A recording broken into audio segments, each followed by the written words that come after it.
दरअसल हयात जफर हाशमी की आज कोर्ट में पेशी है। 3 और आरोपियों की कोर्ट में पेशी होगी। साथ में अब तक 36 नामजद आरोपियों में 24 गिरफ्तार हो गए हैं। हिंसा में इस पूरे केस में पीएफआई कनेक्शन की भी जांच हो रही है। तो बड़ी हिंसा पर बड़ा अपडेट, 36 नामजद आरोपियों में 24 गिरफ्तार। और इस बीच हयात जफर हाशमी, उसकी आज कोर्ट में पेशी होने जा रही है।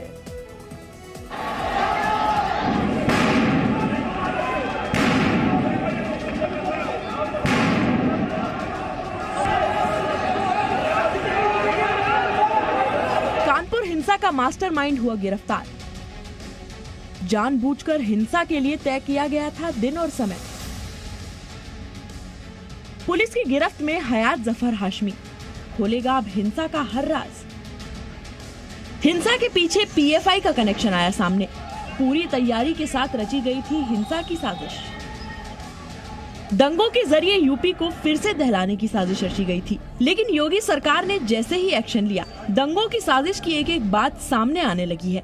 जिस वक्त कानपुर सुलग रहा था, ठीक उसी वक्त राष्ट्रपति रामनाथ कोविंद और प्रधानमंत्री नरेंद्र मोदी कानपुर देहात के परौंक पहुंचे थे। यहाँ उनकी जनसभा हो रही थी।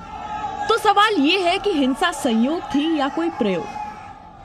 शक इसीलिए क्योंकि इस हिंसा का मास्टरमाइंड गिरफ्तार किया जा चुका है। बताया जा रहा है कि एमएमए जौहर फैंस एसोसिएशन का अध्यक्ष हयात जफर हाशमी हिंसा का मुख्य आरोपी है।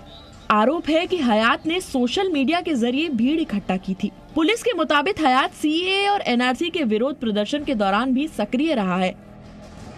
क्राइम ब्रांच कमिश्नरेट कानपुर नगर की सूचना पर ह्यूमन इंटेलिजेंस के बेसिस पर उपरोक्त अभियुक्तों को गिरफ्तार किया गया है, जिनसे कुल 6 मोबाइल फोन बरामद हुए हैं और कुछ दस्तावेज भी मिले हैं, जिसकी फोरेंसिक जांच कराई जा रही है। वर्तमान में इनके बैंक खातों का भी विश्लेषण किया जाएगा। ये तस्वीर देखिए, ये कानपुर हिंसा के ठीक एक दिन पहले की बताई जा रही है। बताया जा रहा है कि कानपुर के बेकनगंज में हिंसा से पहले मौलानाओं की एक बैठक हुई थी। गौर करने वाली बात ये है कि इस बैठक में हयात जफर हाशमी भी मौजूद था। मेरे भाई ने कोई प्रदर्शन नहीं किया। उसने 1 तारीख को अनवरगंज थाने में जाके इस चीज को नकार दिया था, इसको स्थगित कर दिया था कि हम 3 तारीख को कोई बंदी नहीं करेंगे। उसके बाद भी हयात जफर हाशमी का नाम लेके कल पूरे बवाल में फंसाया जा रहा है, उनका नाम लगाया जा रहा है। झूठा, वो बेकसूर है। अब इस हिंसा में पीएफआई का नाम सामने आया है। हमारे पास उन 5 लोगों की सूचना है और उनको शीघ्र ही उनको आइडेंटिफाई करके उनकी भी अगर उनका रोल है तो उनको गिरफ्तार किया जाएगा। दरअसल हिंसा के पीछे पुलिस पीएफआई कनेक्शन की भी जांच कर रही है और इसकी बड़ी वजह ये है कि 3 जून को पीएफआई ने पश्चिम बंगाल और मणिपुर में बाजार बंद रखने का ऐलान किया था और इसी दिन कानपुर में बाजार बंद कराने को लेकर हिंसा भड़की। यानी सीधे सीधे अब इस मामले में पीएफआई की भी भूमिका दिख रही है। वहीं पुलिस का कहना है कि जरूरत पड़ने पर इस मामले में ईडी की भी मदद लेंगे।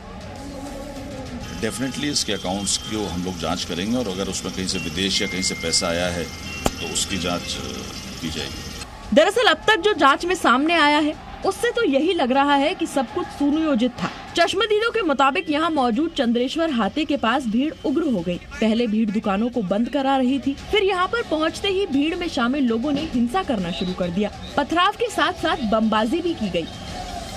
एकदम अचानक से, एकदम जैसे ही नवाज खत्म हुई, सामने से आए, अचानक ही हमने बोल दिया कि ये हम लोग मौजूद थे, मसला टल गया। बाकी तो पूरी तैयारी थे। तैयारी से आए थे वो लोग? हाँ, कट्टे भी थे, बम भी थे, सब लगा के आए थे। आपको बता दें कि चंद्रेश्वर हाते का इलाका हिंदू बाहुल्य है और आसपास के क्षेत्र में बड़े पैमाने में मुस्लिम रहते हैं। लोगों का कहना है कि उनसे ये हाता खाली कराने की कोशिश काफी समय से की जा रही है। वहीं विश्व हिंदू परिषद ने मंगलवार को चंद्रेश्वर हाते के बाहर शाम 5 बजे हनुमान चालीसा का पाठ करने की घोषणा की है। इसके बाद प्रशासन काफी मुस्तैद है। अब इस मामले में गिरफ्तारी तेज हो चुकी है। अब तक 24 आरोपियों की गिरफ्तारी हो चुकी है। वहीं कानपुर हिंसा के मामले में इंडियन नेशनल लीग के राष्ट्रीय अध्यक्ष मोहम्मद सुलेमान ने समाजवादी पार्टी के विधायकों पर भी जिम्मेदारी नहीं निभाने का आरोप लगाया है। एक अफसोस की बात यह है कि कानपुर में सपा के 3 एमएलए बैठे हुए हैं।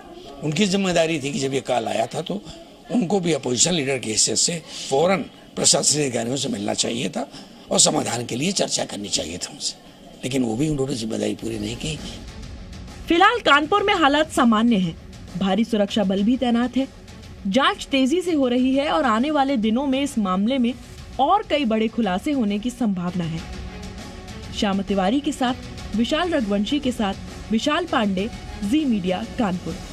Presenting V News app, available on Google Play and App Store. Download it now.